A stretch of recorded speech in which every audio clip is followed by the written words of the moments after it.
Hello and welcome to this video all about proprietary blends in the supplement industry. Did you know that as of 2022, 21% of supplements sold in the US contained a proprietary blend according to the Dietary Supplement Label database? This means that 1 in 5 supplement products deliberately chooses to hide its ingredient quantities from its consumers. This video explores what proprietary blends are, why they're used, and what we can do to improve the quality of the supplements we buy now and in the future. Let's begin. What are proprietary blends? Proprietary blends, or formulas, or complexes, like this one shown in the picture, this extreme energy and focus blend, are packets of 2 or more supplement ingredients listed together as a blend for which the manufacturer is obliged to only reveal the total amount by weight of the whole blend. This hides quantities of each individual ingredient from the consumer. This matters, particularly for stimulant-containing products such as pre-workouts, as it can lead to both dangerous overdosing and/or ineffective underdosing of active ingredients. Now, the term blend might imply that the ingredients listed within a product have been mixed together in some special activating way. So let's have a quick look at the Council for Responsible Nutrition's webpage on best practice guidelines for proprietary blends to see why this is not so. Right, so here we are. What qualifies as a proprietary blend? There are 2 ways to make a proprietary blend. Manufacturers may simply group individual dietary ingredients together on a label, listing, and create a proprietary blend. So here they've plainly stated on a web page designed to give information about the best way of going about selling proprietary blended products that the first of 2 options for creating a proprietary blend is simply to merge the ingredients on the label.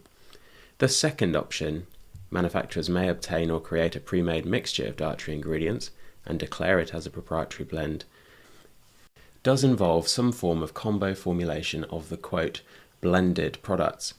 Naturally, the end user doesn't know which option was taken or whether there's any scientific evidence to support better absorption or effectiveness of the blended ingredients over the same ingredients not pre-blended. Why? Well, in 1994, the US Congress passed the Dietary Supplement Education Act. In this, it carved out an exception to having to list the quantities of all ingredients provided, which we've spoken about at length, the proprietary blend. The original intention seemed to be about protecting small herb companies from being outcompeted by larger competitors.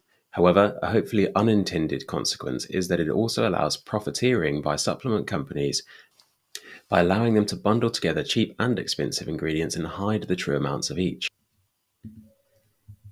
Next, how can we do better? The first point here is a personal one. On a personal level, all of us that are thinking of parting with our hard-earned cash in exchange for supplements deserve to know what is in the bottle so that we stand a reasonable chance of getting a high enough dose of the active ingredients for the product to work, but a low enough dose to keep it safe. To this end, we should simply vote with our feet and avoid buying proprietary blends. If and where alternatives exist within the same niche, buy them instead. If these alternative products have been tested for quality and quantity of ingredients by a third-party laboratory, even better. The second point is a system-level one, in which I believe we have 2 choices that would both make the supplement industry a better one.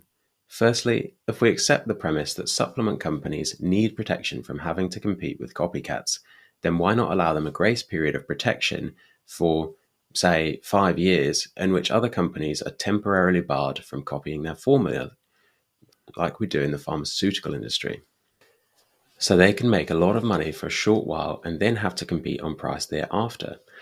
Or do we say that supplement companies should have to be open and honest with their customers and compete directly with competitors, and that they don't need an intellectual property moat from their competitors because they don't have massive amounts of R&D money to recoup, as they've likely done little to no pre-market safety and effectiveness testing, as these things are not legally required of supplement companies?